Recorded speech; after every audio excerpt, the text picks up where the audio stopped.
Welcome to exam feast. Today we are going to start with exercise 7.2। कल हमने देखा 7.1 जिसमें हमने डिस्टेंस फार्मूला के जितने भी क्वेश्चंस थे वो सारे कवर किए थे। आज हम पढ़ेंगे सेक्शन फार्मूला, क्योंकि ये जो 7.2 एक्सरसाइज है वो पूरी आपकी सेक्शन फार्मूला पर बेस्ड है। तो सेक्शन फार्मूला होता क्या है, मतलब क्या है उसका, पहले वो देख लेते हैं, then we will start the exercise. ठीक है। सो मान लीजिए आपके पास दो पॉइंट हैं, A point and B point. A point के कोऑर्डिनेट आपको दिए हुए हैं x1, y1 और बी पॉइंट के आपको कोऑर्डिनेट दिए हुए हैं x2, y2। और इन दोनों को जब आप जोड़ेंगे, ठीक है, तो एक लाइन आपको मिलेगी AB। इसका डिस्टेंस निकालना हमने सीख लिया है by using the distance formula, last class में हमने देखा। अब इस एक्सरसाइज में क्या होने वाला है वो आप समझिए। मान लीजिए एक पॉइंट P है, एक पॉइंट है P, ठीक है, वो कहीं भी हो सकता है इस लाइन के ऊपर, और वो पॉइंट P जो है वो इस पूरे लाइन को डिवाइड कर रहा है दो पार्ट्स में। दिख रहा है हमको, एक AP पार्ट है, ये वाला पार्ट है, ठीक है, और एक ये वाला पार्ट है, ठीक है, PB। तो ये जो P पॉइंट है वो AB को एक रेशियो में डिवाइड कर रहा है, मान लेते हैं। तो ये क्वेश्चन में दिया होगा P divides AB in a ratio, let say M ratio N। मान लेते हैं M रेशियो N में ये डिवाइड कर रहा है इसको। तो ये वाला पार्ट हो गया M, ये वाला पार्ट हो गया N। और हमें इसी P पॉइंट के कोऑर्डिनेट बताने हैं कि क्या होंगे। तो मान लेते हैं इसके कोऑर्डिनेट हैं x, y। तो ये x और y की वैल्यू क्या होगी, उसके लिए हमें एक फॉर्मूला चाहिए, और उसी फॉर्मूले को हम लोग बोलते हैं सेक्शन फॉर्मूला।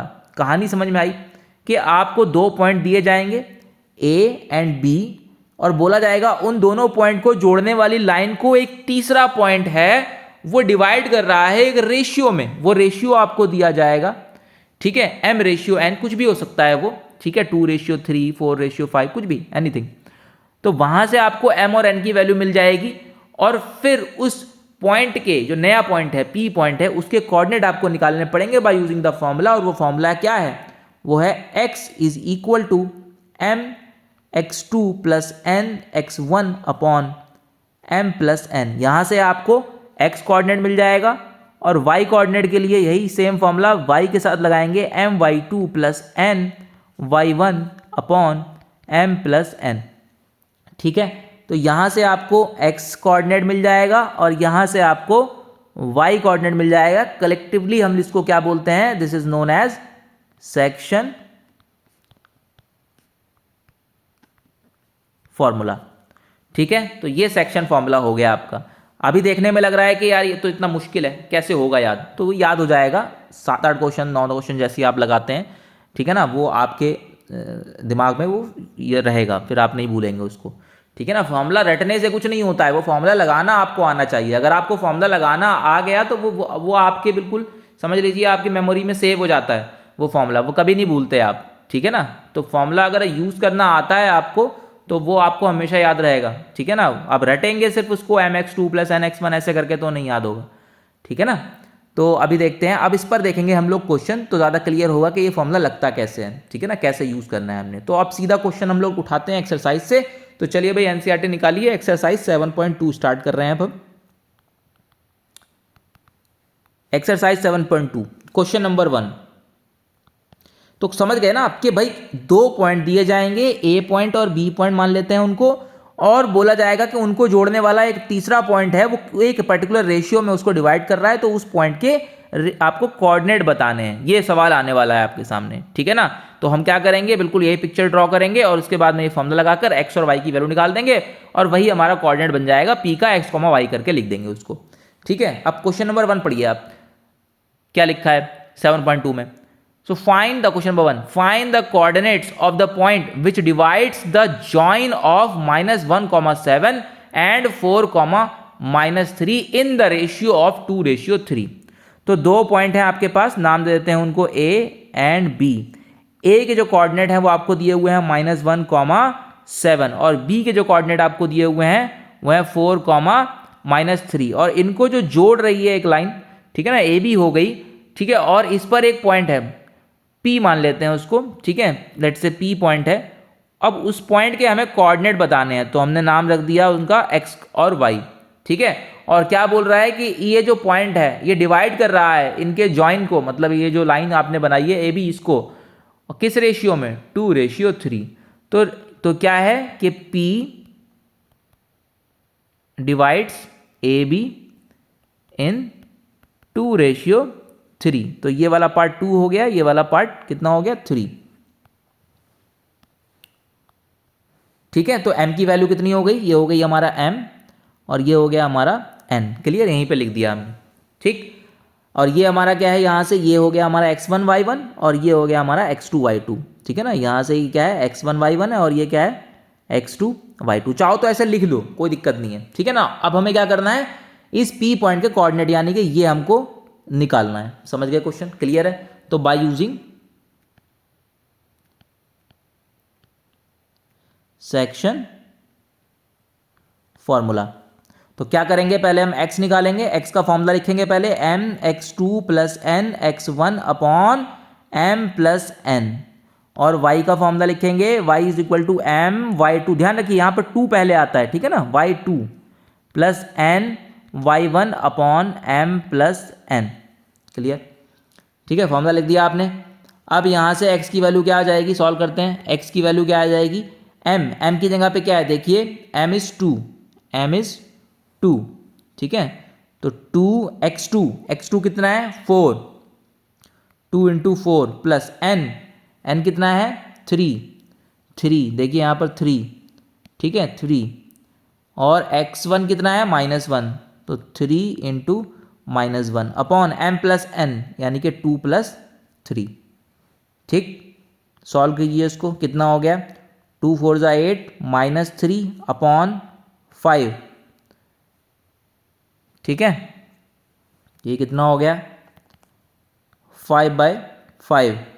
कितना आ गया, x की वैल्यू 1। तो x की वैल्यू तो मिल गई 1। अब सिमिलरली y की वैल्यू निकालेंगे पैरेलली।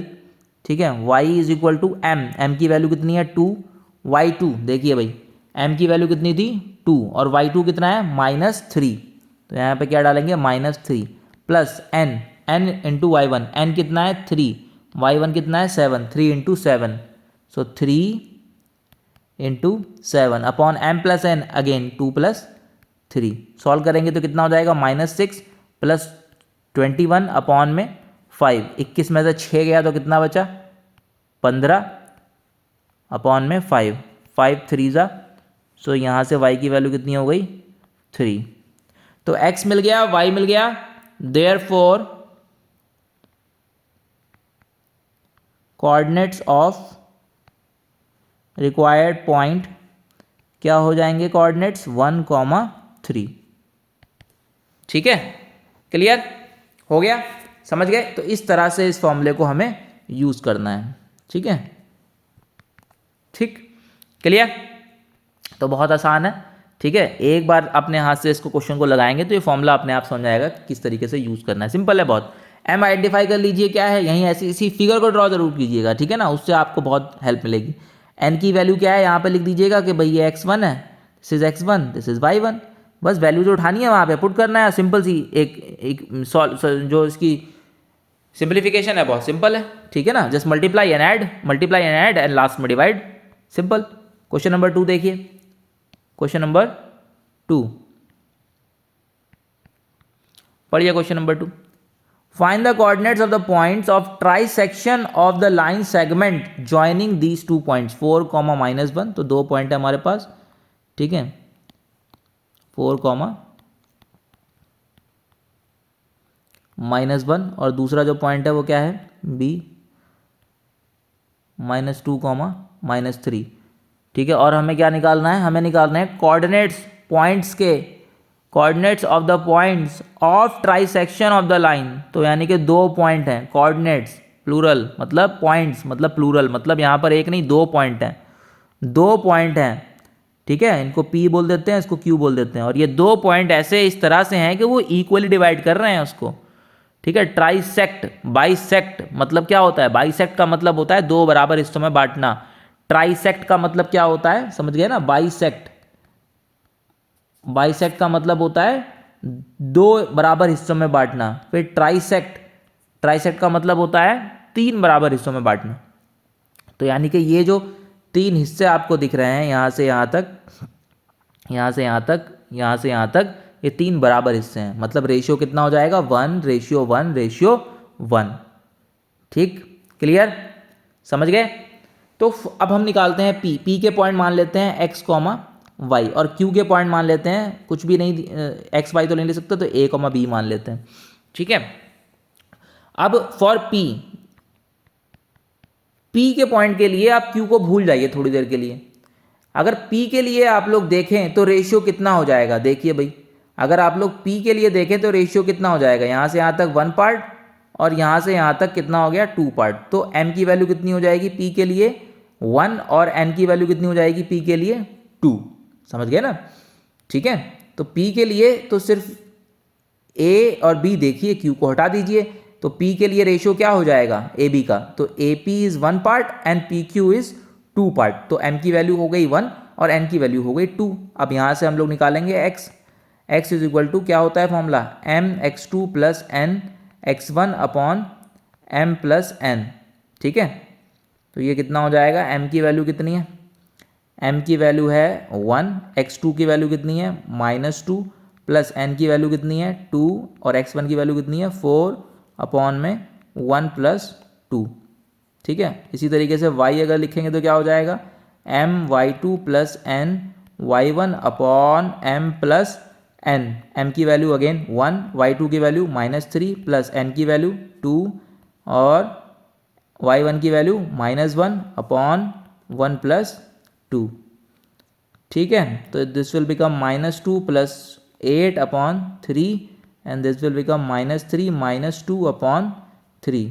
ठीक है, ये y निकल रहा है भाई, यहाँ x चलेगा साथ में। ठीक है, सो x की वैल्यू कितनी हो गई? ये हो गई 6/3, यानी कि x इज इक्वल टू 2, और y कितना हो गया? -5/3।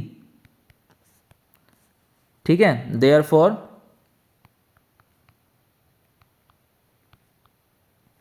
कोऑर्डिनेट्स ऑफ पॉइंट P क्या हो गए? 2, -5/3। तो P के कोऑर्डिनेट आ गए। अब सिमिलरली Q के लिए देखिए, अब जब हम बात करेंगे Q की, जब Q के लिए देखें तो P को भूल जाइए आप थोड़ी देर के लिए। ठीक है, तो P के लिए अगर आप देखेंगे,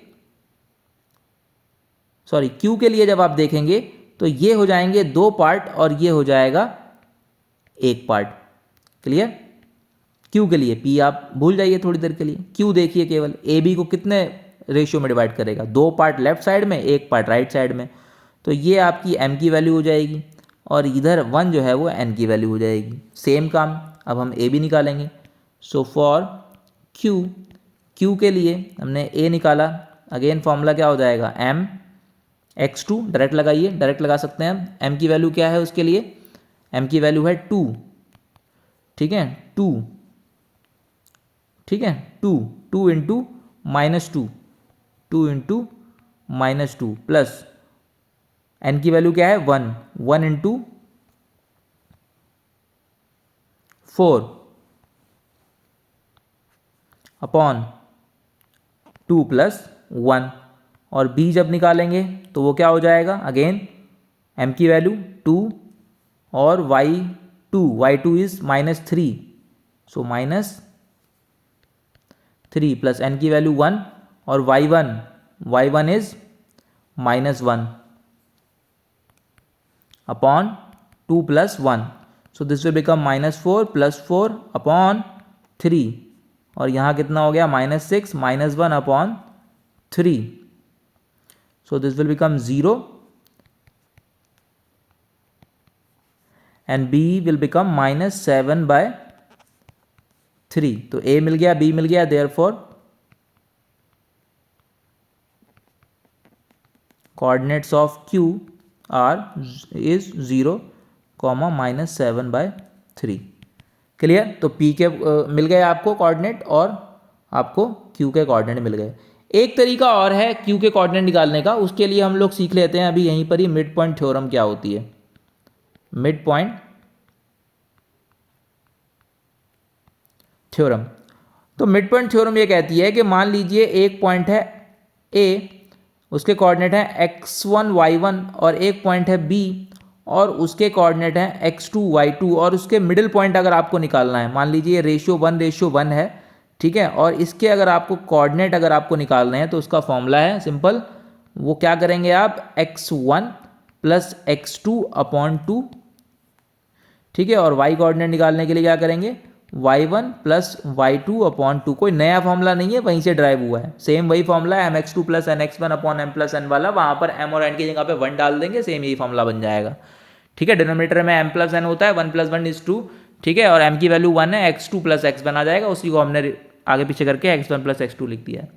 तो इसका इस क्वेश्चन में क्या काम है, देखिए इस क्वेश्चन में ये काम है कि ये मिडिल पॉइंट है, q जो है वो मिडिल पॉइंट है p और b का, और p आप पहले निकाल चुके हैं, तो आप डायरेक्टली इस p के जो नया जो आपने निकाला है p, उसको यूज़ करके q के कोऑर्डिनेट भी निकाल सकते हैं सिंपली, ठीक है ना। जैसे कि यहाँ पर x निकला था ना हमारा 2 माइनस 5/3, तो ये वाला पॉइंट तो आपको पता लग ही गया है कितना है, 2 माइनस 5/3। तो आप सिंपली क्या करेंगे, ये रहा आपका x1, ये रहा x2, ठीक है, करके देखिए यहाँ पर मैं शॉर्ट यहाँ पे करके दिखा रहा हूँ आपको साइड में, ठीक है। अगर हम डायरेक्ट करते फॉर q, मिड पॉइंट जो आपका फॉर्मूला है वो लगाएंगे, ठीक है ना, तो वो क्या हो जाएगा, यहाँ से a हो जाएगा 2 plus -2 upon 2, so this will become 0, और b कितना आ जाएगा, b आ जाएगा आपका -5/3 plus -3 upon 2, so this will become -5/3 -3 upon 1 upon 2। इसको आप सॉल्व करेंगे तो कितना हो जाएगा, ये आपको मिल जाएगा कितना, -7/3, ठीक है, 9 5 14 हो जाएगा, हाँ 2 7 था, ठीक है, यही मिल जाएगा, ठीक है। तो ये आपकी चॉइस है, आप इस क्वेश्चन को कैसे करना चाहते हैं, by using mid point formula जो है आपका मिड पॉइंट फॉर्मूला, उसे यूज करके करेंगे तो इस तरीके से कर दीजिए, ठीक है ना। और अगर आप 2:1 लगा के कर रहे हैं तो भी आपका आंसर आ जाएगा, दोनों तरीके से आपका आंसर मिल जाएगा। और ये इंपॉर्टेंट क्वेश्चन है, मार्क कर लीजिए, ठीक है ना, कई बार आया हुआ है और आ सकता है, ठीक है ना, 3 to 4 मार्क में आएगा, आना ही आना है, ठीक है। क्लियर हो गया question number 2। Question number 3 skip कर दीजिए, अभी लास्ट में करेंगे हम। क्वेश्चन नंबर 4 पे आइए, क्वेश्चन नंबर 4 देखिए, क्वेश्चन नंबर 4, ये फॉर्मूला याद रखिएगा, अभी हम यूज करेंगे मिड पॉइंट फॉर्मूला, ठीक है। क्वेश्चन नंबर 4 पढ़िए, question number 4, find the ratio in which the line segment joining the points -3, 10 and 6, -8 is divided by this point. यहाँ पर क्या दिया हुआ है, पॉइंट दे दिया है, रेशियो पूछा है, तो 2 पॉइंट है आपके पास, -3, 10, और दूसरा जो पॉइंट है वो है आपका 6, -8। अब इसको एक पॉइंट लेट से P ने डिवाइड किया है और उसके आपको कोऑर्डिनेट दिए हैं -1, 6, और ये रेशियो आपको बताना है, m रेशियो n गायब है। तो ऐसे केस में जब रेशियो आपको पूछा जाए तो ऐसे में हम लोग मान लेंगे let the ratio B k/1। तो रेशियो हम लोग मान लेते हैं k/1। हमेशा याद रखिए, जब भी आपको रेशियो पूछा जाए तो आप मान लेंगे k/1, ठीक है ना, याद रखें इसको, हमेशा यही मानना है।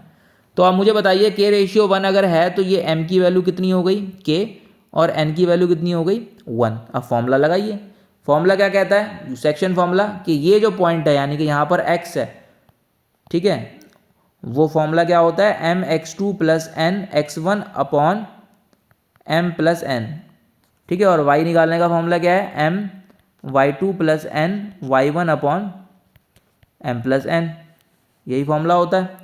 अब यहाँ पर x तो दिया हुआ है, आपको डाल दीजिए यहाँ पर -1, m की जगह पे क्या है k, x2 की जगह पे क्या है, देखिए x2 की जगह पे 6 है, this is your x2 and this is your y2, this is your x1, this is your y1, ठीक है। तो k इंटू 6 प्लस n की वैल्यू क्या है 1 और x1 की वैल्यू क्या है -3, और नीचे क्या हो जाएगा k प्लस 1, ठीक है, तो ये हो गया -1 is equal to 6k -3 upon k plus 1। यहाँ नीचे इसके 1 है, क्रॉस मल्टीप्लाई कराएंगे तो कितना हो जाएगा 6k -3 is equal to -k -1। ठीक, उसके बाद 6k k को इधर लेकर आएंगे, माइनस में प्लस का हो जाएगा, और इसको इधर लेके जाएंगे, माइनस का प्लस का हो जाएगा, तो -1 + 3। सो यहाँ पर ये हो गया 7k is equal to 3 - 1 is 2, therefore k is equal to 2/7। तो k की वैल्यू कितनी आ गई 2/7। देयरफॉर तो required ratio is 2:7। So this is your required ratio जो हमें निकालना था। सिंपल, समझ गए? सिंपल है, कुछ भी नहीं करना पड़ा आपको, ठीक है ना। ये तो -1 से निकाला आपने, अगर आप चाहें तो इस y से भी निकाल सकते हैं, वो आपकी चॉइस है, ठीक है ना। वहाँ से भी आपको आंसर मिलेगा, वो भी सेम ही होगा, 2:7 ही आएगा, ठीक है। तो एक ही बार से निकाल लीजिए, चाहे तो x का यूज़ करके निकाल लीजिए या y का यूज़ करके निकाल लीजिए, क्योंकि यहाँ तो दोनों पॉइंट दिए हैं ना भाई आपको। कई बार ऐसा होता है कि ये जो P पॉइंट है इसमें, ये जो यहाँ पे तो इस क्वेश्चन में तो आपको दोनों दे दिया, x भी दे दिया y भी दे दिया। कई बार वो बोल देगा कि ये जो P पॉइंट है वो x एक्सिस पर है, तो उस केस में जो पिछले क्लास में हमने सीखा था कि x एक्सिस पर कोई पॉइंट होता है तो x, 0 होता है उसका कोऑर्डिनेट, तो वहाँ पर उस केस में x नहीं दिया होगा, ये वाला पॉइंट नहीं दिया होगा, ये 0 दिया होगा y, तो फिर हम ये वाला फॉर्मूला यूज़ कर लेंगे। अगर y एक्सिस पे दिया होगा तो फिर y वहाँ पर आपका मिसिंग होगा, तो x 0 होगा, y एक्सिस पे अगर पॉइंट है तो फिर हम ये फॉर्मूला यूज़ कर लेंगे। जब दोनों दिए हैं, x भी दिया है y भी दिया है और रेशियो पूछा है, तो आपकी चॉइस है, किसी को भी आप यूज़ कर लेंगे और वहाँ से आप k की वैल्यू निकालनी है और रेशियो आपको k:1 ही मानना है, ठीक है, हमेशा याद रखिए। और k की वैल्यू जो आएगी वही आपका रेशियो हो जाएगा, फ्रैक्शन ही आएगा, ठीक है ना। k एक हमेशा फ्रैक्शन आएगा, तो वही आपका आंसर हो जाएगा। फ्रैक्शन नहीं भी आता, मान लो 3 आ जाता है तो 3:1 हो जाएगा, सिंपल, 3/1 तो होता ही है ना, ठीक है। So this is your question number 4। Now question number 5 देखिए, पढ़िए क्वेश्चन नंबर 5।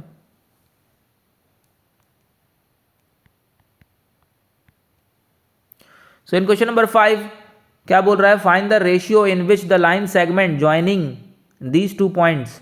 तो एक पॉइंट है A, एक पॉइंट है B। A पॉइंट है 1, -5 और B पॉइंट है -4, 5 इज डिवाइडेड बाय, देखिए आ गया सेम, अभी जिसकी बात कर रहे थे वही क्वेश्चन आ गया। तो बोल रहा है कि find the ratio in which the line segment, ये जो लाइन सेगमेंट है AB, इसको x एक्सिस किस रेशियो में डिवाइड करेगा। Also find the coordinate of the point of the division, मतलब फिर x की वैल्यू भी निकालनी है आपको। बहुत बढ़िया सवाल है। तो x एक्सिस इसको किस रेशियो में डिवाइड करेगा, ये सवाल है। तो अगर ये x एक्सिस है तो मतलब मान लेते हैं ये x एक्सिस है, मान लेते हैं, ठीक है ना। ठीक है, वैसे तो ये वर्टिकल बनाना चाहिए था, लेकिन कोई बात नहीं, ठीक है बना लो अगर वर्टिकल बनाना है तो, अगर बिल्कुल ही ठीक करना है तो वैसे बना लो, कोई दिक्कत नहीं है, ठीक है, वर्टिकल बना लेते हैं। तो ये पॉइंट A है, इसके कोऑर्डिनेट कितने दिए हुए हैं 1, -5। ये पॉइंट B है, इसके कोऑर्डिनेट कितने दिए हुए हैं -4, 5। ये लाइन सेगमेंट है और इसको x एक्सिस डिवाइड कर रहा है, तो इस पॉइंट पे डिवाइड कर रहा है, ठीक है। अब इस पॉइंट के कोऑर्डिनेट क्या हो जाएंगे, y कुछ भी हो सकता है, ये पॉइंट x एक्सिस पे है ना, तो y तो कुछ भी हो सकता है, नहीं y हमेशा 0 होगा, x कुछ भी हो सकता है। तो ये पॉइंट क्या मिल गया, दिस वन, ठीक है। अगर आप ऐसे इमेजिन करने में दिक्कत हो रही है तो फिर आप वैसे ही बना दें इसको, वो ज़्यादा बेहतर है, ठीक है ना। मैंने पहले भी आपको बताया है कि ये कोऑर्डिनेट ज्योमेट्री भले ही है, लेकिन इसमें जो पॉइंट्स है ना, या जो भी एक्सिस हैं वगैरह हैं, तो उनको आपको ग्राफ पे जैसे दिखते हैं वैसे बनाने की ज़रूरत नहीं है।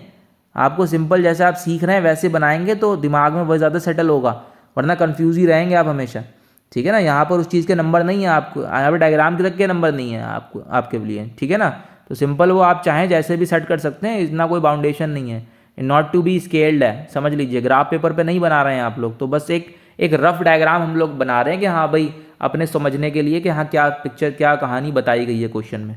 तो क्वेश्चन में ये कहानी बताई गई है कि एक पॉइंट है 1, -5, एक पॉइंट है आपका -4, 5, ठीक है। दोनों को जोड़ रहे हैं तो एक लाइन बन रही है ए बी, और इसको डिवाइड कर रहा है एक्स एक्सिस। तो अगर इसको एक्स एक्सिस डिवाइड कर रहा है, मान लो ये एक्स एक्सिस है, तो इस पर जो पॉइंट होता है एक्स एक्सिस पर, ठीक है, वो हमेशा क्या होता है x, 0 होता है। तो ये पॉइंट आपको p के कोऑर्डिनेट आपको दिए हुए हैं। देखिए कहने का मतलब है कोई भी क्वेश्चन करिए ना उसको एक ही तरीके से सॉल्व कीजिए ताकि वो आपके दिमाग में सेट हो जाए। तो एग्जाम में, मेन एग्जाम में आपको सोचना ना पड़ ज़्यादा, ठीक है ना। हर चीज़ एक सेट पैटर्न जो आप फॉलो कीजिए उस क्वेश्चन को सॉल्व करने का। अपनी जो अननोन चीज़ें हैं वो ढूंढिए, जो चीज़ें आपको पता है वो पहले बनाइए। तो हमें यहाँ क्या क्या पता है कि a के कोऑर्डिनेट पता है, मतलब ये तुरंत दिखिए कि x1 और y1 पता है। यहाँ पर ये क्या पता है हमको, x2 और y2 पता है। और ये p के कोऑर्डिनेट मतलब x हमको नहीं पता है लेकिन हमको y पता है, ठीक है। अब रेशियो की बात आती है, वो रेशियो हमको निकालना है। तो रेशियो जब भी निकालना होता है तो हम लोग क्या लिखते हैं, लेट दी रेशियो बी कितना, k/1। अभी पीछे किया k/1 मान लिया हमने, तो ये वाला हो गया k और ये हो गया 1। तो ये हमको पता चल गया कि भाई ये m की वैल्यू हो गई, ये n की वैल्यू हो गई, ठीक है। अब कितना आसान हो गया, फॉर्मूला लिखिए तुरंत। फॉर्मूला क्या होता है, x = m(x2 + n(x1) upon m+n। और y का फॉर्मूला क्या होता है, m(y2 + n(y1) अपॉन m+n। अब x की वैल्यू तो हमें दी नहीं है, ठीक है। x की वैल्यू देखिए कहाँ दी हुई है, नहीं दी हुई है। यहाँ पे देखिए x तो नहीं पता है ना हमें, लेकिन हमें y तो पता है, तो यहाँ y तो डालिए, y डाल दिया हमने, ठीक है। x नहीं पता, रहने दीजिए। अब m की वैल्यू क्या है, k × x2। x2 कितना है देखिए, x2 = -4, this is -4 plus n की वैल्यू कितनी है 1, x1 की वैल्यू कितनी है 1, डाल दिया, अपॉन नीचे क्या हो जाएगा k+1, ठीक है। तो x की वैल्यू कितनी आ गई, -4k + 1 अपॉन k+1, ठीक है। अब यहाँ पे भी यही चीज़ कीजिए, k y2 की वैल्यू कितनी है, y2 की वैल्यू है 5 प्लस n इज 1, y1 की वैल्यू कितनी है -5 अपॉन k+1। इसके नीचे 1 है, क्रॉस मल्टीप्लाई करेंगे तो ये 0 हो जाएगा, ठीक है ना।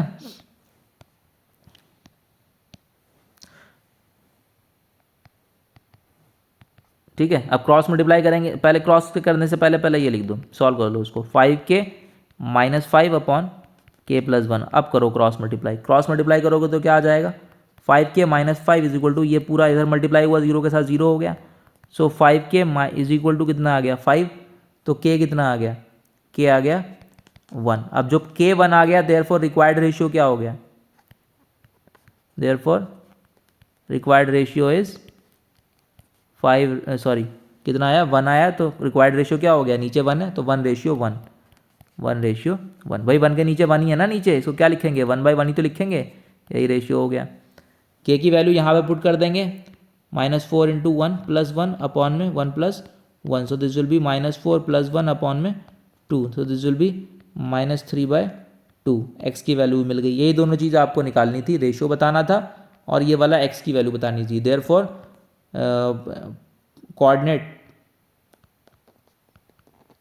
कोऑर्डिनेट ऑफ p के कोऑर्डिनेट कितने हो गए, -3/2, 0। तो ये आपको बताना था, कोऑर्डिनेट बताना था और रेशियो बताना था, दोनों आपने बता दिए। सिंपल क्वेश्चन है बहुत, ठीक है ना। और बहुत स्कोरिंग चैप्टर है भाई, ये देख लीजिए, 2 सवाल तो आने ही आने हैं, से एक MCQ में आएगा, 2-3 सवाल हो गए आपके, और कितने आसान सवाल है, ठीक है ना। एक दिन के अंदर पूरा चैप्टर आप रिवाइज कर सकते हैं, ठीक है ना। 2-2 घंटे दोनों एक्सरसाइज में लगा कर आराम से इसको कर सकते हैं, ठीक है। चलिए अगला क्वेश्चन देखिए, क्वेश्चन नंबर, ये कौन सा क्वेश्चन था, क्वेश्चन नंबर 5 था। नाउ क्वेश्चन नंबर 6 पढ़िए, question number 6। Question number 6 is very important question और बहुत आसान सवाल है, ठीक है ना। 2 नंबर में आ सकता है, ठीक है, 3 में भी आ सकता है कहने को। तो क्वेश्चन क्या है, if 1, 2, 4, y, x, 6 and 3, 5 are the vertices of the parallelogram. तो एक पैरेललोग्राम दिया हुआ है आपको, बनाइए एक parallelogram, A B C D। इसके वर्टेक्स दिए हुए हैं, कितने दिए हुए हैं 1, 2 पहला, दूसरा कितना दिया हुआ है 4, y, तीसरा कितना दिया हुआ है, तीसरा इज x, 6 और चौथा 3, 5, ठीक है, और हमें क्या करना है, कुछ भी नहीं दिया है क्वेश्चन में, बस ये वर्टेक्स दे दिया और बोल रहा है कि भाई एक्स और वाई बताओ। ओहो, बहुत सही क्वेश्चन है, ज्योमेट्री लग गई इसमें तो। अब ज्योमेट्री क्या कहती है, ज्योमेट्री ये कहती है कि पैरेललोग्राम के जो डायगोनल्स होते हैं, एक ये डायगोनल और एक ये डायगोनल, तो ये ज्योमेट्री कहती है कि पैरेललोग्राम के डायगोनल एक दूसरे को बाइसेक्ट करते हैं। क्या करते हैं, बाइसेक्ट करते हैं। मतलब ये जो पॉइंट है P, तो अगर मैं इसकी बात करूं, इस लाइन की बात करूं, तो ये बाइसेक्ट हो गया, मतलब बराबर रेशियो में डिवाइड हो गया, तो 1:1, तो मिड पॉइंट थ्योरम लग जाएगी। ठीक है ना, मिड पॉइंट फॉर्मूला लग जाएगा। तो इसके कोऑर्डिनेट मान लेते हैं हम लोग x, y। तो सिंस, यहां लिख देंगे ये line, since P is mid point of BD का जो है वो मिड पॉइंट है P, देयरफॉर x की वैल्यू क्या हो जाएगी, x1 प्लस x2/2, और y की वैल्यू क्या हो जाएगी, y1 plus y2/2। Mid point formula लगा दिया।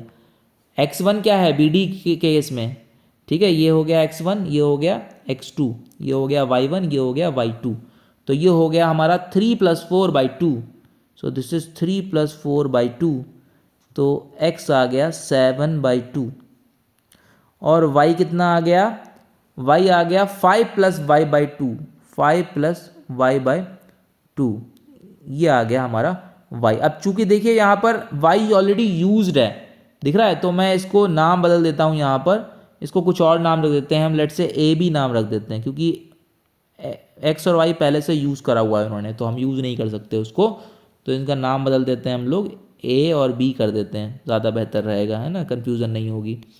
ठीक है, so this is A, this is B, this is A। Clear हो गया। एक तरीके से तो हमने ये निकाल लिया कि भाई ये आ गया हमारा कोऑर्डिनेट बीच वाले।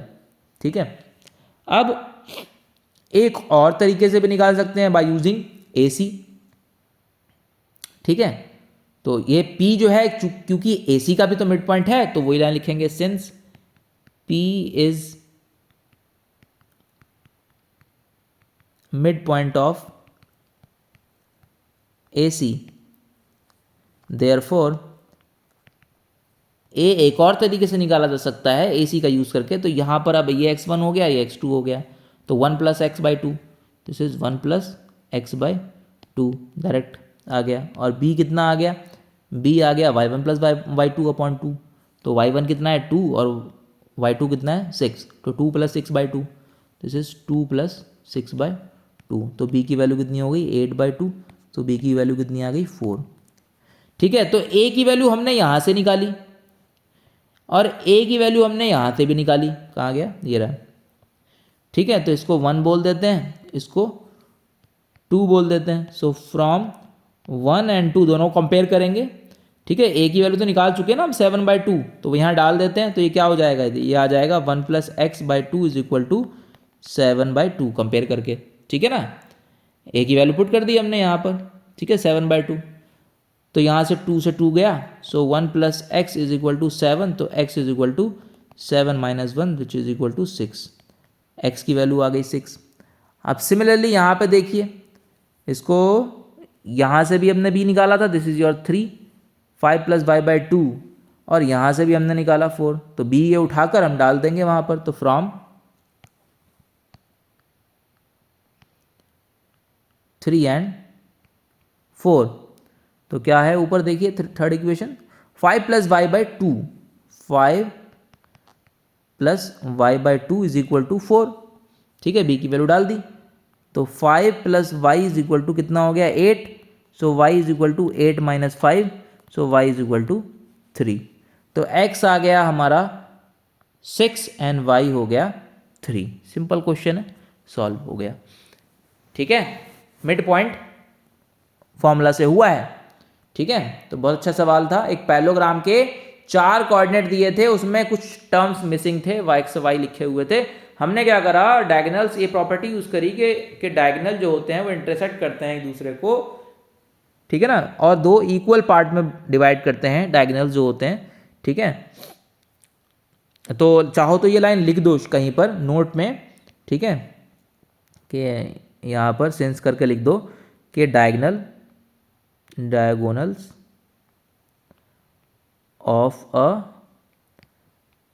Parallelogram bisects each other. ठीक है, ये लाइन लिख दो कहीं पर, ठीक, स्टार्ट करने से पहले, सो दैट पता लग जाए कि हाँ भाई ये हमने क्यों किया है ऐसा, कि भाई पी मिड पॉइंट, ये जो बात ने बताई है वो इसकी वजह से बताई है, इस फैक्ट की वजह से बताई है कि हाँ भाई पी जो है वो मिड पॉइंट है। पहले हमने बी डी का मिड पॉइंट बना के वहाँ से कुछ निकाला, ए बी निकाला, और फिर ए सी को मिड पॉइंट, ए सी का मिड पॉइंट माना पी को, वहाँ से हमने निकाला ए और बी, और दोनों को इक्वेट करा दिया, कंपेयर करा दिया, और वहाँ से हमें एक्स और वाई की वैल्यू मिल गई। समझ गए? क्वेश्चन नंबर 7 देखिए फिर। क्वेश्चन नंबर 7 में क्या बोल रहा है? Find the coordinates of a point A where A B is the diameter of a circle. एक सर्कल है, उसका डायमीटर है ए बी, ये डायमीटर हो गया, तो बीच में कहीं सेंटर होगा। ठीक है, अब बोल रहा है कि circle who centre is 2 comma -3। अच्छा, सेंटर के कोऑर्डिनेट दिए हुए हैं 2 कॉमा -3, ओके, और बी के कोऑर्डिनेट कितने दिए हुए हैं? वो दिए हुए हैं 1 कॉमा 4, और हमें ए के कोऑर्डिनेट बताने हैं। तो ए के कोऑर्डिनेट क्या होते हैं? x1 y1, है ना, हमारे पिक्चर में तो यही होता है।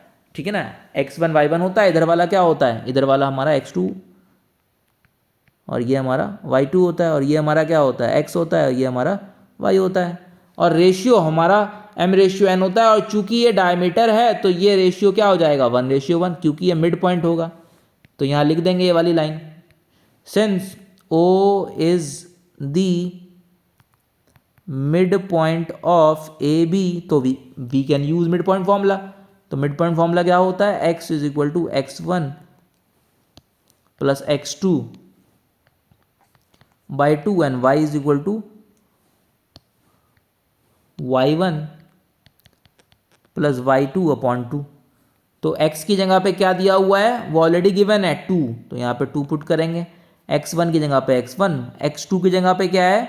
1 अपॉन में 2, क्रॉस मल्टीप्लाई करेंगे तो क्या हो जाएगा? x1 plus 1 is equal to 4, so x1 is equal to 4 minus 1, so x1 is equal to 3। x1 की जो वैल्यू आ गई 3 आ गई। y की जगह पे क्या दिया हुआ है? -3 पुट किया, y1 की जगह पे y1 ही है, y2 की जगह पे क्या है? 4 अपॉन 2, ना क्रॉस मल्टीप्लाई करेंगे, so y1 plus 4 is equal to -6, so y1 is equal to -6 minus 4, that is -10, so y1 is equal to -10, so therefore coordinate of A is 3 comma -10। Simple, this is your answer. बहुत आसान सवाल है, ये आता है, कई बार आया है ये, आई थिंक 2 मार्क में आएगा। ठीक है, आने को 3 में भी आ सकता है, बट 2 मार्क में डिजर्व करता है आना। ठीक है, अच्छा सवाल था। क्वेश्चन नंबर 8 पढ़िए। 1 मार्क में भी डाल सकता है, ऐसी बात नहीं है। ठीक है ना, एक क्वेश्चन तो 1 मार्क में डाल सकता है इस टाइप का। ठीक है, क्वेश्चन नंबर 8 पढ़िए। क्वेश्चन नंबर 8 बहुत इंपॉर्टेंट है, मार्क कर लीजिए। क्वेश्चन नंबर 8 देखिए, पढ़िए क्वेश्चन क्या है। If A and B are, A और बी दिए हुए हैं, ए दिया हुआ है, बी दिया हुआ है, कितना है? -2 -2। बी कितना है? 2 -4। Okay, find the coordinates of P such that A P, एक पॉइंट पी है यहाँ कहीं, और ये दिया हुआ है कि A P is equal to what? 3/7। Yes, 3/7, 3/7 of A B, ये गिवन है। ठीक है, और हमें क्या बताना है?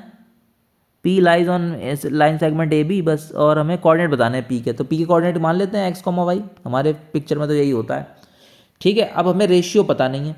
रेशियो के लिए दिया है ना आपके सामने, ए बी को उठा के इधर लेके आइए, तो A P by A B कितना आ गया? 3/7। इस A P by A B का मतलब क्या है? कि ये इतना हिस्सा जो है वो है 3 पार्ट, और ए बी, ये इतना हिस्सा जो है वो है 7 पार्ट। तो फिर ये इतना हिस्सा कितना हो जाएगा बताइए, 7 माइनस 3 दैट इज़ 4। तो मिल गया रेशियो, ये हो गई m की वैल्यू और ये हो गई n की वैल्यू। सिंपल, समझ गए ना। ये ए पी जो है वो 3 है और ए बी जो है वो 7 पार्ट है मान लो, तो पी बी कितने कितने पार्ट हो जाएगा, 7 माइनस 3 दैट इज़ 4। मिल गया। तो m की वैल्यू कितनी हो गई 3 और n की वैल्यू कितनी हो गई 4। हो गया क्वेश्चन सॉल्व। अब सिंपल बन गया क्वेश्चन, अब कुछ भी नहीं बचा इसमें। ठीक है, सब कुछ तो दिया ही हुआ है, दिया है कि नहीं दिया। ये क्या हो गया x1, ये क्या हो गया y1, ये हो गया x2, ये हो गया y2। x और y निकालने हैं तो यूज़ करो section formula. x is equal to what, x is equal to m x2 plus n x1 upon m plus n। डालो m कितना है, m 3, x2 is 2 plus n कितना है 4। ठीक है ना, n इज 4 और x1 कितना है -2 अपॉन 3 प्लस 4। ठीक है, 3 प्लस 4, तो x कितना आ गया, ये आ गया 6 माइनस 8 अपॉन 7। 6 में से 8 गया तो -2 अपॉन 7। x की वैल्यू मिल गई। ठीक है, -2/7। नाउ y का फॉर्मूला लिखो, m y2 plus n y1 upon m plus n। m कितना है अगेन 3, y2 कितना है भाई -4 प्लस n इज 4 और y1 कितना है, y1 है -2, नीचे क्या आ गया 3 plus 4। So this is 12 minus 8 upon 7। 12 और 8 कितना हो गया 20, दैट इज -20/7। कैलकुलेशन आपको परेशान नहीं करेगी किसी भी क्वेश्चन में। ठीक है ना, कॉन्सेप्ट आप बना लीजिए, हर क्वेश्चन को अलग तरीके से मत देखिए, एक ही तरीके से देखिए। इसलिए मैं डायग्राम भी सारे एक जैसे बना रहा हूँ, आपको समझ में आ जाएगा। हर बार वही काम हो रहा है, कई बार कभी ये रेशियो मिस कर दे रहा है, कभी ये पी के कोऑर्डिनेट मिस कर दे रहा है, कभी ये ए के कोऑर्डिनेट मिस कर दे रहा है, हर बार वही काम हो रहा है। इक्वल रेशियो अगर है तो मिड पॉइंट फॉर्मूला लगा दे रहे हैं, वरना हम सेक्शन फॉर्मूला लगा दे रहे हैं, बात एक ही है। और मिड पॉइंट फॉर्मूला कोई नया फॉर्मूला नहीं है, सेक्शन फॉर्मूला ही है, वहाँ पे बस एम और की जहाँ पे 1 डाला हुआ है। ठीक है, हो गया क्वेश्चन सॉल्व। तो देयरफॉर लास्ट में लाइन जरूर लिख दिया करो, ये नहीं कि एक्स और वाई निकाल के छोड़ दिया। Coordinate of P is -2/7, -20/7। This is your answer. Simple हो गया भाई। क्वेश्चन नंबर 9 बढ़िए फिर, question number 9। Find the coordinates of the points which divides the line segment AB into 4 equal parts। Simple question है, अभी किया हमने, 3 इक्वल पार्ट का कर लिया, अब 4 इक्वल पार्ट का करना है। ठीक है, तो A बनाया हमने, B बनाया। A के कोऑर्डिनेट क्या दिए हुए हैं -2, 2 और B के हैं 2, 8। ठीक है, 4 इक्वल पार्ट में डिवाइड करो। इसको कैसे करोगे डिवाइड, 1 2 3। ठीक है, तो मान लेते हैं 4 इक्वल पार्ट हो गए, ये 1 1 1 1। ठीक है ना, सब 1:1 में। अब ये पॉइंट लेते हैं P, ये Q और ये R। ठीक है, इसके कोऑर्डिनेट मान लेते हैं हम लोग x, y। ठीक है, पहले हम P का ही निकालते हैं, Q का भी छोड़ देते हैं, बाद में निकालेंगे। ठीक है, सो बताइए भाई कैसे निकलेगा। तो अभी जैसे हमने ट्राई सेक्शन वाले में किया था ना, बिल्कुल वैसे ही रेशियो निकाल लो। तो ये वाला इतना हिस्सा क्या हो जाएगा 1 पार्ट, और ये पूरा हिस्सा क्या हो जाएगा हमारा 1 + 1 + 1 यानी कि 3 पार्ट। तो m की वैल्यू हो गई 1 और n की वैल्यू हो गई 3। तो फॉर p रेशियो कितना हो जाएगा 1:3। ठीक है, तो m की वैल्यू हो गई हमारी 1 और n की वैल्यू हो गई हमारी 3। तो यहाँ से अब क्या हो जाएगा, x की वैल्यू क्या आ जाएगी m x2 + n x1 upon m + n, और y क्या हो गया m y2 + n y1 upon m + n। तो ये हमारा x1 हो गया, ये x2 हो गया, सॉरी y1 हो गया। ठीक है, दिस इज योर y1 और ये हो गया हमारा x2 और ये हो गया y2। ठीक है, पुट कीजिए सारी वैल्यूज़। तो m is your 1 × x2 is 2 plus n is 3, x1 is -2 upon 1 plus 3, तो कितना आ गया answer 2 - 6 upon 4, so this will become -4 upon 4 that is -1। ठीक है, x कितना आ गया -1। ठीक है, अब y निकालेंगे, y क्या हो जाएगा, m is 1, y2 is 8 plus n is 3, y1 is 2 upon 1 plus 3, so that will be 8 plus 6 upon 4, कितना हो गया ये,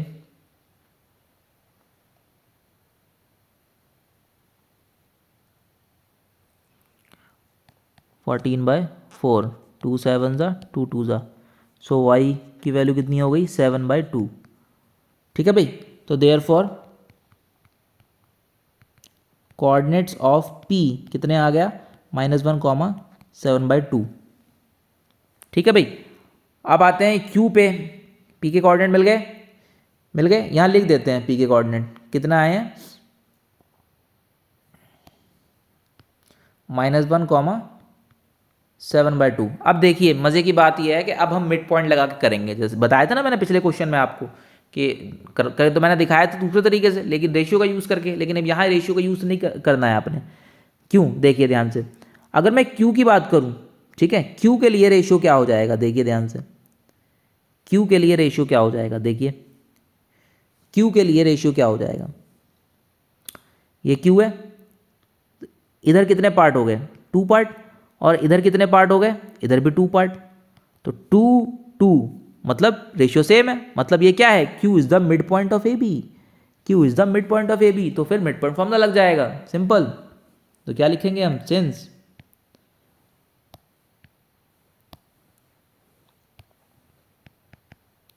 since Q is mid point of A B, therefore अब Q के लिए आप लोग यूज़ कर लीजिए x, y यूज़ कर लीजिए अब, ठीक है ना। अब आप तो कर चुके होंगे यूज़, मैं तो मिटा के कर रहा हूँ, आप कॉपी में थोड़ी मिटाएंगे, तो आप नाम बदल लीजिए भाई, ठीक है ना, क्योंकि मैं तो मिटा दिया ना, x और y ख़त्म कर दिया आप, लेकिन आप थोड़ी मिटा पाएंगे कॉपी में, तो आप नाम रख दीजिए, कुछ भी नाम रख दीजिए, a, b रख दीजिए, है ना, कोई दिक्कत नहीं है। तो a हो जाएगा हमारा x1 + x2 अपॉन 2, तो x1 कितना था, x1 है आपका -2 और 2, -2 + 2, -2 + 2 अपॉन 2 दैट इज़ 0, a की वैल्यू कितनी आ गई 0, और b क्या हो जाएगा y1 + y2 अपॉन 2, सो y1 कितना है 2 और 8, 2 + 8, 2 + 8/2 that is 10/2 that is 5, b की वैल्यू हो गई 5। ठीक है, तो 0,5, देयरफॉर कोऑर्डिनेट ऑफ Q कितना आ गया 0,5 आ गया। अब ये भी हम वहाँ लिख देते हैं 0,5, 0,5, ठीक है, ये भी हमको मिल गया 0,5। अब आते हैं R पे, ठीक है, अब R के लिए रेशियो क्या हो जाएगा, R के लिए ये हो गए हमारे 3 पार्ट और ये हो गया हमारा 1 पार्ट, तो M की वैल्यू हो गई 3, N की वैल्यू हो गई 1, सेम जैसे हमने P निकाला वैसे ही हम R निकालेंगे, लेकिन हम तो अगर थोड़ा सा दिमाग लगाएं तो ये लॉन्ग मेथड में जाने की ज़रूरत नहीं है, क्योंकि हम Q निकाल चुके हैं ना भाई, Q अगर हम निकाल चुके हैं तो अगर तुम ध्यान से देखो तो ये एक पार्ट और ये एक पार्ट, ठीक है, तो R is the mid point of Q B हो गया कि नहीं हो गया, तो क्यू पता है हमें, अब बी भी पता है पहले से ही, तो हम आर को मिड पॉइंट बोल के क्यू बी का यहाँ से डायरेक्ट भी निकाल सकते हैं, तो हम वही काम करेंगे। अब ये लिखेंगे R is a mid point of Q B, तो यहाँ बना भी दूंगा मैं, ठीक है ना, यहाँ पे आर लिख देता हूँ, यहाँ पे बार बार मुझे स्क्रॉल ना करना पड़े, है ना, क्यू बी था ना, क्यू के पॉइंट क्या है 0,5 और बी के पॉइंट क्या है 2,8, ठीक है, तो अब मैं इसको नाम देता हूँ सी कॉमा डी, क्योंकि मैं ए बी यूज़ कर चुका हूँ, एक्स वाई यूज़ कर चुका हूँ, सी कॉमा डी। तो देयर फॉर सी की वैल्यू क्या हो जाएगी, x1 प्लस x2 अपॉन 3, और डी की क्या हो जाएगा, y1 प्लस y2 अपॉन 2। ठीक है, तो ये क्या हो जाएगा, सिंपल 0 प्लस 2/2। ठीक है, this is 2 not 3, 2। So this is 1, सी की वैल्यू हो गई यहाँ पे 1। ठीक है, और डी क्या हो गया मेरा, ये हो गया कितना है ये, 5 plus 8 upon 2, 8 5 13, 13/2। This is your D, 13/2। Therefore coordinates of r is 1, 13/2. so this is your answer. Clear? तो r मिल गया हमें, q मिल गया, और हमें p भी मिल गया। तीनों कोऑर्डिनेट हमने निकाल दिए, p, q and r। Important question है, मार्क कर लीजिए। ठीक है, प्रैक्टिस ज़रूर कीजिएगा, इसकी आने के चांसेस हैं, 4 नंबर से कम में नहीं आएगा। ठीक है, clear? Now last question, question number 10 पढ़िए। क्वेश्चन नंबर 10 क्या कह रहा है? Question number 10, we have a rhombus, okay, find the area of the rhombus. Okay, एक रोम्बस दिया हुआ है। रोम्बस क्या होता है, जिसकी चारों साइडें बराबर होती हैं, एंगल, कॉर्नर के जो एंगल होते हैं वो 90 नहीं होते बस। ठीक है, ए बी सी डी 90 होंगे तो फिर वो स्क्वायर बन जाएगा। तो कोऑर्डिनेट क्या दिए हुए हैं, 3,0 और 4,5। हमेशा याद रखिए जो कोऑर्डिनेट है वो सीरीज़ में ही लगाया कीजिए, सीरीज़ में रखा कीजिए। 1,4 एंड -2, -1 साइकिल में है ना, ए के बाद बी, बी के बाद ए के बाद बी, बी के बाद सी और सी के बाद डी। तो ये क्या है, एक रोम्बस है। This is your rhombus. ठीक है, और हमें इसका एरिया निकालना है। क्या निकालना है, इसका एरिया। अब एरिया ऑफ रोम्बस का फॉर्मूला पता होना चाहिए, तभी कर पाएंगे आप। ठीक है, सो एरिया ऑफ रोम्बस का जो फॉर्मूला होता है वो हिंट में तो दिया हुआ है, लेकिन एग्जाम में हिंट नहीं आएगा, तो याद रखिए आप, area of rhombus is equal to what, half into product of its diagonal. ठीक है, ये फॉर्मूला याद रखिए। एरिया ऑफ रोम्बस निकालने का फॉर्मूला है कि half into product of the diagonal. तो डायगोनल कौन कौन से होंगे, एक ये डायगोनल होगा। ठीक है, लेट्स से इसको नाम रख दिया हमने D1, और एक ये डायगोनल होगा, इसका नाम रख दिया हमने D2। ठीक है, तो D1 कैसे निकलेगा, D1 निकालने का फॉर्मूला लगाएंगे, डिस्टेंस फॉर्मूला से निकलेगा ना, D1। ठीक है, ठीक है, तो फॉर्मूला क्या लगाएंगे हम लोग, distance formula, x2 - x1 square plus y2 - y1 square. Point क्या है आपके, ये देखिए भाई, x2 - x1, x2 - x1, तो 4 - -2, 4 - -2 स्क्वायर प्लस y2 क्या है, 5 - -1, 5 - -1 square. So this will become 4 + 2 square plus 5 + 1 square. This will become 6 square plus 6 square. That is 36 plus 36. This is 72. 6√2. Okay, prime factorise करेंगे एंड देन पेयरिंग करेंगे तो ये आ जाएगा, नहीं तो फिर √72 डाल दो, कोई दिक्कत नहीं है वहाँ पर। ठीक है, D1 आ गया, आपका पहला डायमीटर जो डायगोनल है वो आ गया। D2 निकालेंगे अब, 3,0 -1,4, तो D2 3,0 था। ठीक है, पॉइंट क्या कहते हैं, 3,0 था, और क्या था, -1,4, -1,4 कीजिए, कितना हो जाएगा, 3 - -1 square plus 0 - 4 square. So this will become 4 square plus minus 4 square. So this will become 16 plus 16. So this will become 32. ठीक है, 32 कितना हो गया 32? 4√2. ठीक है. So therefore area of rhombus is equal to half into d1 into d2. So half into d1 कितना निकाला था आपने? 6√2. 6√2 इंटू और d2 कितना निकाला? 4√2. 4√2. So this will become half into 6 into 4. 6 into 4 into √2 का स्क्वायर. 2 बार है ना. ठीक है, कैलकुलेशन में गलती मत कीजिएगा यहाँ पर आकर. 6 इंटू 4 इंटू स्क्वायर से रूट खत्म 2. 2 से 2 गया तो कितना आ गया? 24. सो 24 स्क्वायर यूनिट लिखना मत भूलिएगा. स्क्वायर यूनिट, क्योंकि ये क्या है? एरिया है. So this is your final answer.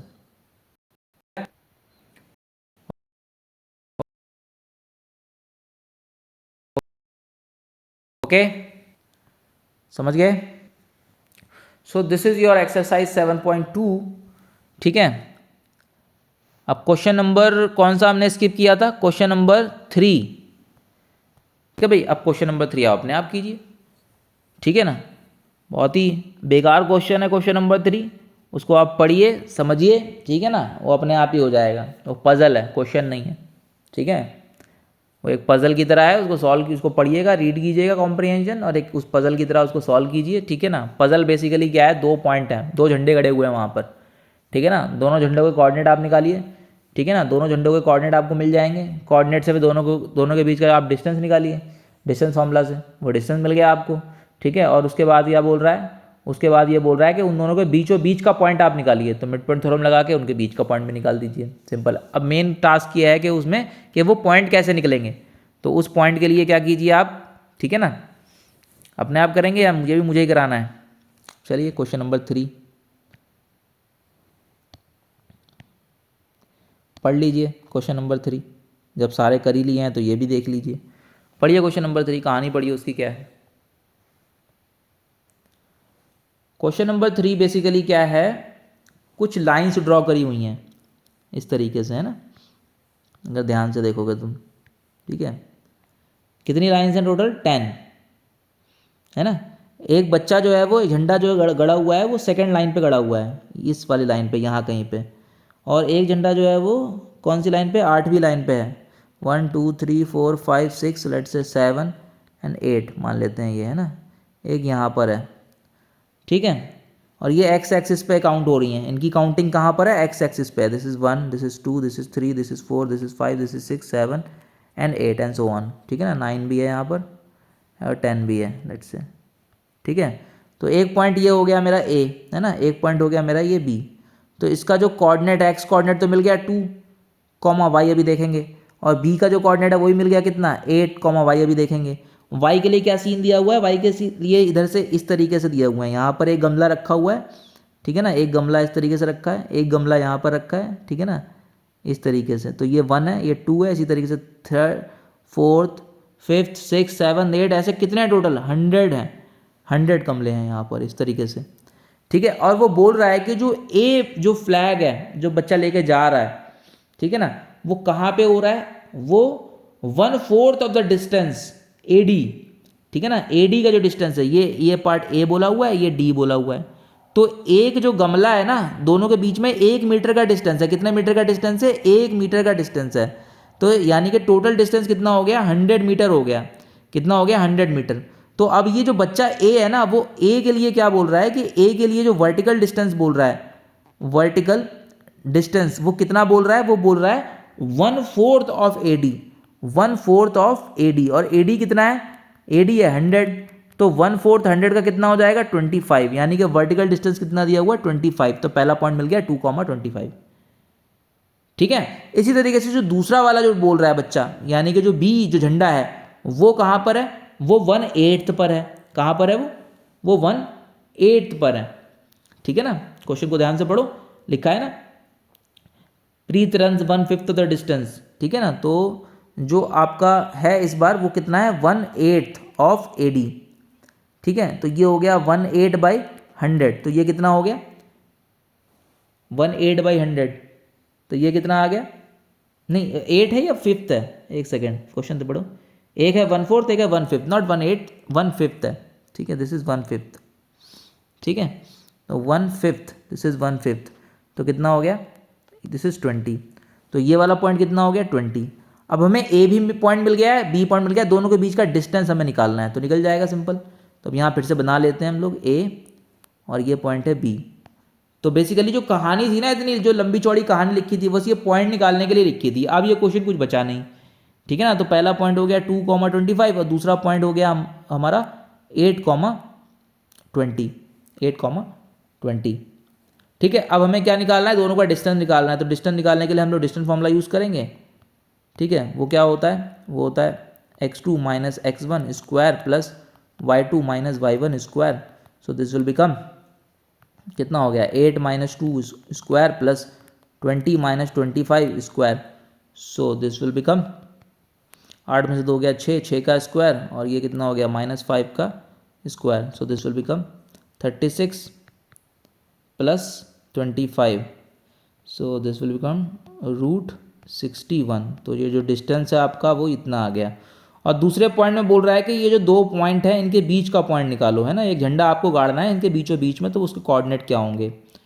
तो फिर से लिख देते हैं इसके कोऑर्डिनेट कितने हैं 2,25 और जो बी है वो कितना है, वो है 8,20, ठीक है। तो इसके कोऑर्डिनेट हमको बताने हैं, तो x, y मान लेते हैं, ठीक है। यहाँ लाइन लिख देंगे, since P is mid point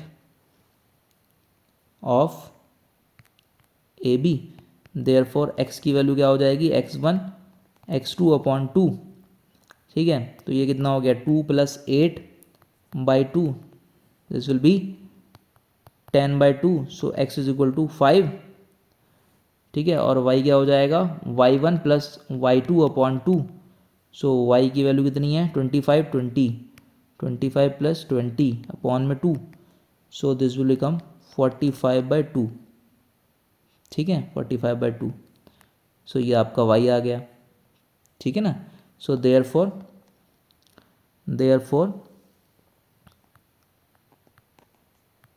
coordinates of P 5,45/2, ठीक है। बस यहीं पे छोड़ देंगे आप, ये हो गया। पॉइंट लिखना चाहे पॉइंट में लिख दीजिए, कोई इशू नहीं है उसका, यहीं पे छोड़ देंगे तब भी ठीक है। क्लियर, समझ गए भाई। तो ये भी बहुत आसान क्वेश्चन है, थर्ड भी, ठीक है ना। हो सकता है केस स्टडी वगैरह में ये डाल दे, इस टाइप का सवाल है ना, जिस तरीके का ये सवाल है वो हो सकता है केस स्टडी में डाल दे, वरना 3 to 4 मार्क में तो मुझे नहीं लगता ये सवाल आने वाला है। केस स्टडी में इस तरह के सवाल मिल सकते हैं। तो कहने का मतलब ये है केस स्टडी भी अगर आप करेंगे तो ध्यान से कीजिएगा, बहुत ईजी होगा। उसमें बस आपको कोऑर्डिनेट ध्यान से आइडेंटिफाई करने हैं। कोऑर्डिनेट के बाद तो या तो वो डिस्टेंस पूछेगा या रेशियो पूछ लेगा, या वो एक बीच में पॉइंट दे देगा, रेशियो दे देगा, उसके कोऑर्डिनेट पूछ लेगा तो सेक्शन फॉर्मूला लगा देंगे, या मिड पॉइंट होगा तो फिर आप डायरेक्टली मिड पॉइंट फॉर्मूला लगा देंगे। समझ गए। सो ये था आपका चैप्टर नंबर 7, जो कि आपका 2 दिन में आपने कवर कर लिया है। अब इसको अच्छे से आप प्रैक्टिस कीजिए। अभी कितना टाइम लगा इसको, 1 घंटा लगा है हमको ये 10 सवाल करने में। 10 सवाल थे ना, हाँ ठीक है। तो ये 10 सवाल 1 घंटे में आपने करे हैं, तो 2 घंटे आप और लगाइए इसमें और अपने आप से फिर से सवाल लगाइए अपने हाथ से, ठीक है। इसको प्रैक्टिस कीजिए, कोई डाउट हो तो बताइए। और हमने कल डिस्टेंस फॉर्मूला का जो देख ही लिए सवाल, तो होपफुली आपने वो कर ही लिए होंगे, ठीक है। तो ये भी चैप्टर बहुत स्कोरिंग है, लाइक सेकंड चैप्टर जो हमने किया, ठीक है ना, 1 सिटिंग में। तो सेकंड चैप्टर और 7 चैप्टर आपके हो गए कंप्लीट। तो ये मान के चलिए आपके अच्छे खासे, मतलब ये समझ लीजिए 2 सवाल तो सेकंड चैप्टर से आने ही आने हैं, ठीक है ना, और 2 से 3 सवाल इस चैप्टर से भी आ जाएंगे। तो लगभग 4 से 5 सवाल आपके हो गए। तो लगभग अराउंड 4 + 3 मान के चलिए, 4 + 3 7 + 3 टोटल कितना हो गया 10 और एक नंबर के मान लो एक सवाल अगर आ गए तो 12, तो मतलब 10 से लेकर 12, ठीक है ना। तो 10-12 नंबर का आपका पेपर इन्हीं 2 चैप्टर से कंप्लीट होने वाला है, हो जाएगा और बहुत इजीली हो जाएगा। अगर आप देखें तो हमने समझाते हुए कराए, तो अभी सिर्फ 1 घंटा लगा है इस एक्सरसाइज को। जब आप अपने आप करेंगे तो सिर्फ आधे घंटे के अंदर ये पूरी की पूरी एक्सरसाइज रिवाइज आप कर सकते हैं, ठीक है ना। फिर भी हो सकता है कि फर्स्ट अटैम्प्ट करें तो 1 घंटा आपको लगे, या 1.5 घंटा 2 घंटा लग जाए, लेकिन बहुत ज़्यादा टाइम नहीं लगेगा क्योंकि कैलकुलेशन बहुत ही ईजी है, कैलकुलेशन बहुत ज़्यादा इसके अंदर है नहीं। चाहे वो सेकंड चैप्टर हो उसमें भी कोई कैलकुलेशन ज़्यादा नहीं है, और चाहे वो 7 चैप्टर हो उसमें भी कोई कैलकुलेशन ज़्यादा नहीं है। उस ऑर्डर को मैंने जो फर्स्ट डे आपको बताया था, ठीक है ना, कि ये किस ऑर्डर में हम कर रहे हैं, उसका रीज़न अब समझ में आ रहा है कि वो सेकंड मैंने फर्स्ट क्यों छोड़ दिया, सेकंड चैप्टर के बाद 7 क्यों पकड़ लिया।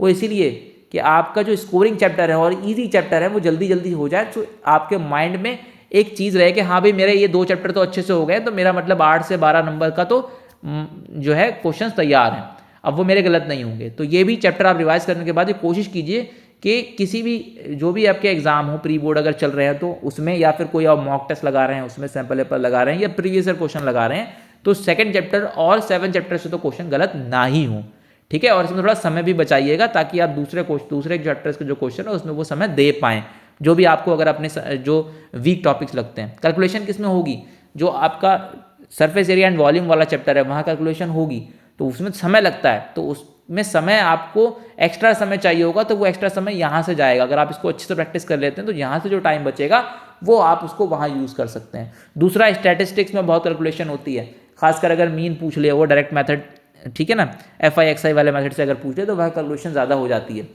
ठीक है ना। तो ये कुछ स्कोरिंग चैप्टर्स हैं। अब हम लोग कौन सा चैप्टर स्टार्ट करने वाले हैं नेक्स्ट क्लास में? 7 चैप्टर के बाद हम लोग स्टार्ट करेंगे 3rd चैप्टर, ठीक है ना, 3rd then 4th and then 5th, इस ऑर्डर में चलेंगे, ठीक है ना। तो in the next class we will see chapter 3, ठीक है, that is your linear equation in 2 variable. Okay, चलिए, ऑल द वेरी बेस्ट। इसको अच्छे से रिवाइज कीजिए भाई, ठीक है ना। इन 2 चैप्टर के लिए तो एटलीस्ट मैं ऑल द बेस्ट बोल ही सकता हूँ, ठीक है ना। अच्छे से आपने समझा है, इसको अच्छे से प्रैक्टिस कीजिए, ठीक है ना, और थोड़ा कॉन्फिडेंस लेके आइए, ठीक है। कोई डाउट हो तो बताइएगा। तो चलिए मिलते हैं नेक्स्ट क्लास में।